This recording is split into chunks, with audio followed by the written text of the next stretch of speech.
ಬರೆದಿಟ್ಟಿದ್ದಾರೆ. ಬಹಳ ದೊಡ್ಡದಾದಂತಹ ಪುಸ್ತಕ.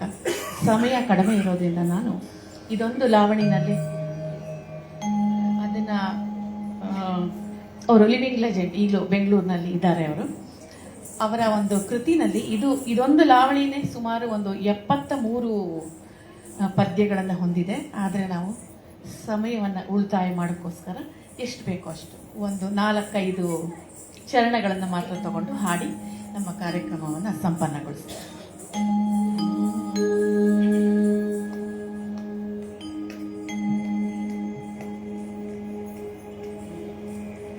ಧರಣಿ ಮಂಡಲ ಮಧ್ಯದೊಳಗಡೆ ಮೆರೆವ ಭಾರತ ದೇಶದೊಳಗಿನ ಹರವು ವರಸು ಜ್ಞಾನ ಕನ್ನಡ ನೆಲವೇ ಪುಣ್ಯತಮ. ಧರಣಿ ಮಂಡಲ ಮಧ್ಯದೊಳಗಡೆ ಮೆರೆವ ಭಾರತ ದೇಶದೊಳಗಿನ ಹರವು ವರಸು ಜ್ಞಾನ ಕನ್ನಡ ನೆಲವು ಪುಣ್ಯತಮ. ವರದ ಶಾರದ ಮರುತ ಬೀಸಲು ಮೆರೆವರಲ್ಲಿಯೇ ಜ್ಞಾನಪೀಠರು ಹಿರಿಮೆ ಹರಿವೆಯ ಕನ್ನಡ ನೆಲವೆನಿತು ಸುಂದರವು.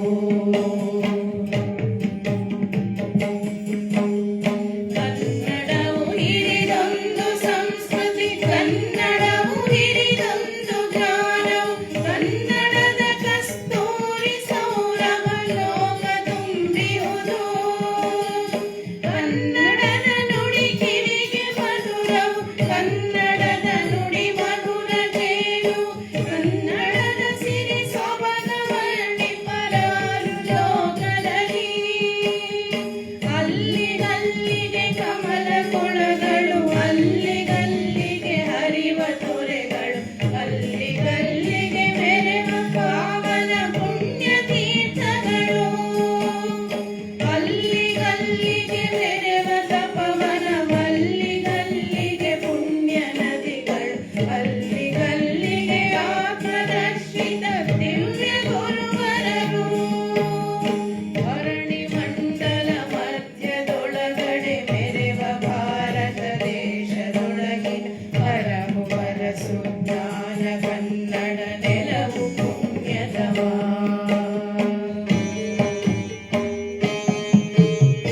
ಅಲ್ಲಿಗಲ್ಲಿಗೆ ಪುಷ್ಪ ತೋಟಗಳಲ್ಲಿಗಲ್ಲಿಗೆ ಮೆರೆವ ದೇಗುಲ, ಅಲ್ಲಿಗಲ್ಲಿಗೆ ಪ್ರೇಮವನ ಫಲಭರಿತ ವೃಕ್ಷಗಳು, ಅಲ್ಲಿಗಲ್ಲಿಗೆ ಮೆರೆವ ಗ್ರಾಮಗಳಲ್ಲಿ ವಾಚನ ಗಾನ ನರ್ತನ, ಅಲ್ಲಿಗಲ್ಲಿಗೆ ಲೋಕ ಶಾಂತಿಯ ಮಂತ್ರಘೋಷಗಳು.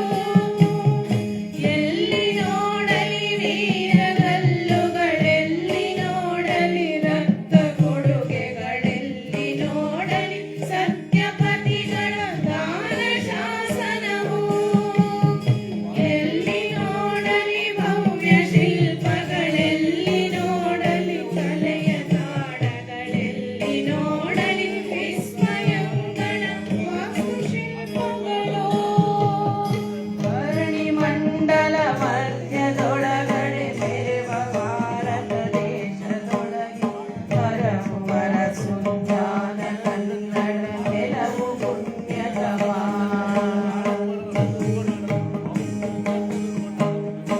ಎಲ್ಲಿ ನೋಡಲಿ ದಾನ ಗುಣಿ ಜನ, ಎಲ್ಲಿ ನೋಡಲಿ ಜ್ಞಾನವಾದಿಗಳೆಲ್ಲಿ ನೋಡಲಿ ಅತಿಥಿ ಸತ್ಕಾರವನ್ನು ಮೆರೆವವರು, ಎಲ್ಲಿ ನೋಡಲಿ ತ್ಯಾಗ ಜೀವಿಗಳೆಲ್ಲಿ ನೋಡಲಿ ದಿವ್ಯ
ಕುಮಾರ್ ಅವರು, ಇವರು ನನಗೆ 7ನೇ ಕ್ಲಾಸಿಂದ ಪರಿಚಯ, ಇವಾಗಿನ ಪರಿಚಯ ಅಲ್ಲ. ನಮ್ಮ ಜಯನಗರದವರು, ನಮ್ಮ ಸ್ಕೂಲಲ್ಲೇ ಇದ್ರು. ಆಮೇಲೆ ನಾ ಹೋಗಿದ್ದ ಕಾಲೇಜಿಗೆ ಬಂದ್ಬಿಟ್ರು. ಈಗ ಮತ್ತೆ ಅದು ಎಲ್ಲಿಂದನೋ ಸುತ್ಕೊಂಡು ಮತ್ತೆ ಈಗ ಒಂದು 4-5 ವರ್ಷದಿಂದ ಸ್ವಲ್ಪ ಎಲ್ಲರಿಗೂ ಪುರ್ಸೊತ್ತಾಗಿರೋದ್ರಿಂದ ಮತ್ತೆ ಒಟ್ಟಿಗೆ ಇದ್ದೀವಿ. ನಮಗೆ ಇವತ್ತು ಇಂತಹ ಸುಂದರವಾದಂತಹ ಒಂದು ಸಭಾಂಗಣದಲ್ಲಿ ತಮ್ಮೆಲ್ಲರ ಎದುರು ಕನ್ನಡದ ಕಟ್ಟಾಳುಗಳು ಕೂತ್ಕೊಂಡಿದ್ದಾರೆ ಮುಂದೆ. ತಮ್ಮೆಲ್ಲರ ಎದುರು ನಮ್ಮ ಈ ಕಾರ್ಯಕ್ರಮವನ್ನು ಪ್ರಸ್ತುತಪಡಿಸೋಕ್ಕೆ ಅವಕಾಶ ಮಾಡಿಕೊಟ್ಟಿದ್ದಕ್ಕೆ ಧನ್ಯವಾದವನ್ನು ನಾವು ಹೇಳ್ತೀವಿ. ನನ್ನ ಹಿಂದೆ ಹಾಡ್ತಿರೋರು ಶ್ರೀಮತಿ ಮಮತಾ ಮಂಜ ಅಂತ, ಡಾಕ್ಟರ್ ಸುಧಾ ಅನ್ನೋರು, ಹಾಗೂ ನಮ್ಮ ಪಕ್ಕವಾದ್ಯದವ್ರನ್ನ ಆಗಲೇ ಕುಮಾರ್ ಅವರು ಪರಿಚಯ ಮಾಡಿಕೊಟ್ರು, ಶ್ರೀಯುತ ರವಿಶಂಕರ್ ಅವರು, ದಾಸಪ್ಪ ಅವರು ಹಾಗೂ ಇಂದುಶೇಖರ್ ಅವರು. ಇನ್ನೊಂದು ವಿಶೇಷ ಏನು ಅಂತಂದರೆ, ನನಗೆ ಇವರಿಬ್ಬರು ಸಿಕ್ಕಿರಲಿಲ್ಲ, ಈಗ ಆನ್ ಸ್ಟೇಜ್ ನಮ್ಮ ಜೊತೆ ನುಡಿಸಿದ್ದಾರೆ ಅವರು. ಅದು ಒಂದು ವಿಶೇಷವಾದಂತಹ ಸಂಗತಿ. ಎಲ್ಲೂ ಪ್ರಾಕ್ಟೀಸ್ ಇಲ್ಲದೆ ನಾವು ಏನು ನುಡಿಸ್ತೀವೋ ಅದನ್ನು, ನಾವೇನು ಹಾಡ್ತೀವೋ ಅದನ್ನು ನುಡಿಸಬಲ್ಲಂತಹ ನಮ್ಮ ಊರಿನ, ನಮ್ಮ ಮೈಸೂರಿನ, ನಮ್ಮ ನಾಡಿನ ವಿಶೇಷವಾದಂತಹ ಪ್ರತಿಭೆಯುಳ್ಳ ಕಲಾವಿದರು. ಇವ್ರಿಗೂ ಕೂಡ ನಾನು ಧನ್ಯವಾದಗಳನ್ನು ಅರ್ಪಿಸ್ತೀನಿ. ಮತ್ತೊಮ್ಮೆ ಎಲ್ಲರಿಗೆ ಧನ್ಯವಾದ, ನಮಸ್ಕಾರ. ಧರಿತ್ರಿ ಅವರ ಈ ಯಶಸ್ಸಿನ ಹಿಂದೆ ಇನ್ನೊಂದು ಗುಟ್ಟೇನೆಂದರೆ ಅವರ ಪತಿಯವರಾದಂಥ ಶ್ರೀಯುತ ಆನಂದರಾವ್ ಅವರು ಬಹುಶಃ ಫೇಸ್ಬುಕ್ಕಲ್ಲಿ ರೀಲನ್ನು ನೋಡ್ತಾ ಇದ್ರೆ ಗೊತ್ತಾಗುತ್ತೆ, ದಂಪತಿಗಳಿಬ್ಬರೂ ಸದಾ ಕನ್ನಡ ನಾಡಿನ ಒಂದು ಏನು ಪ್ರಮೋಟ್ ಮಾಡೋ ಆ ಮುಂಚೂಣಿಯಲ್ಲೇ ಇರ್ತಾರೆ. ಬಹುಶಃ ಅದು ಸುಮಾರು ಜನರಿಗೆ ಒಂದು ಸ್ಫೂರ್ತಿ, ಅವರ ಒಂದು ಈ ಕಾಯಕ. ಧರಿತ್ರಿ ಅವರಿಗಾಗಲೇ ತಮ್ಮ ಮುಂದೆ ಎಲ್ಲ ಹೇಳಿದ್ದಾರೆ. ಅದು ನಾನು ಸದನದಲ್ಲಿ ಓದಿದಾಗ ಅದು ಈಗ ಅವರು ಒಂದು ಅಲ್ಯೂಮಿನಿ ಅಸೋಸಿಯೇಷನ್ ಮಾಡಿಕೊಂಡು ನಮ್ಮನ್ನು, ಅಂದರೆ ಆ ಶಾಲೆಯಲ್ಲಿ ಓದಿದವ್ರನ್ನೆಲ್ಲರೂ ಒಂದು ಕಡೆ ಸೇರಿಸೋ ಒಂದು ಗ್ರೂಪನ್ನು ಮಾಡಿದ್ದಾರೆ. ಆಗ ಧರಿತ್ರಿ ನಾವು ಅಲ್ಲೇ ಓದಿದ್ದು ಅನ್ನೋದು ಕೂಡ ಒಂದು ವಿಶೇಷ. ಸೊ ಅಂಥವರು ಬಹಳ ಸಹೃದಯಿಗಳು ಧರಿತ್ರಿ. ನಾನು ಕಾಲೇಜ್ ಡೇಸಲ್ಲೂ ಕೂಡ ನಾನು ಸಾಕಷ್ಟು ವಿಷಯಗಳನ್ನೆಲ್ಲ ಮಾತಾಡ್ತಾ ಇದ್ದು. ಒಂದೇ ವರ್ಷ ಅವರು ನನಗೆ ಸಿಕ್ಕಿದ್ದು, ಯಾಕಂದರೆ ಆಮೇಲೆ ಮ್ಯೂಸಿಕ್ ಆಯಿತು, ಹೊರಟೋಗ್ಬಿಟ್ರು. ಆಮೇಲೆ ನಾನು ಅಲ್ಲಿ ಕಂಟಿನ್ಯೂ ಆದೆ. ತದನಂತರದ ದಿನಗಳಲ್ಲಿ ಅವರ ಪರಿಚಯ ಆಯಿತು. ಇವತ್ತು ಅವರ ಮಗಳು, ಪತಿಯವರು ಮತ್ತು ಅವರ ಶಿಷ್ಯರು ಎಲ್ಲರನ್ನೂ ಕರೆದುಕೊಂಡು ಬಹಳ ಅಭೂತಪೂರ್ವವಾಗಿರುವಂತಹ ಹಿನ್ನೆಲೆ ಸಹಕಾರ ಶ್ರೀಯುತ ರವಿಶಂಕರ್ ಅವರು, ಶ್ರೀಯುತ ಇಂದುಶೇಖರ್ ಅವರು ಮತ್ತು ನಮ್ಮ ದಾಸಪ್ಪರವರ ಸಹಕಾರದೊಂದಿಗೆ ಬಹಳ ಕನ್ನಡ ಎಷ್ಟು ಮಧುರ, ಎಷ್ಟು ಸುಂದರ, ಮತ್ತು ಆ ರಾಗಗಳನ್ನು ಸೇರಿಸಿ ಶುದ್ಧ ಧನ್ಯಾಸಿನಲ್ಲಿ ಹಾಡಿದಂತೂ ಬಹಳ ಅತ್ಯಂತ ಆತ್ಮೀಯ, ಹೃದಯಕ್ಕೆ ತುಂಬ ಹತ್ರ ಆಯ್ತದು. ಅಂತಹ ಒಂದು ಗಾಯನಗಳನ್ನು ನಡೆಸ್ಕೊಟ್ಟು ಇವತ್ತು ಈಗ ಒಂದು ಕನ್ನಡ ರಾಜ್ಯೋತ್ಸವ ಕಾರ್ಯಕ್ರಮಕ್ಕೆ ತುಂಬ ಒಂದು ಕಳೆಯನ್ನು ತಂದಿದ್ದೀರಾ.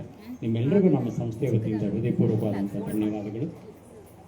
ಮುಂದಿನ ಕಾರ್ಯಕ್ರಮ ಈಗ ಕುಮಾರಿ ಅಪೇಕ್ಷಾ ಕಾಮತ್ ಇವರಿಂದ ಭರತನಾಟ್ಯ ನೃತ್ಯ ಕಾರ್ಯಕ್ರಮ.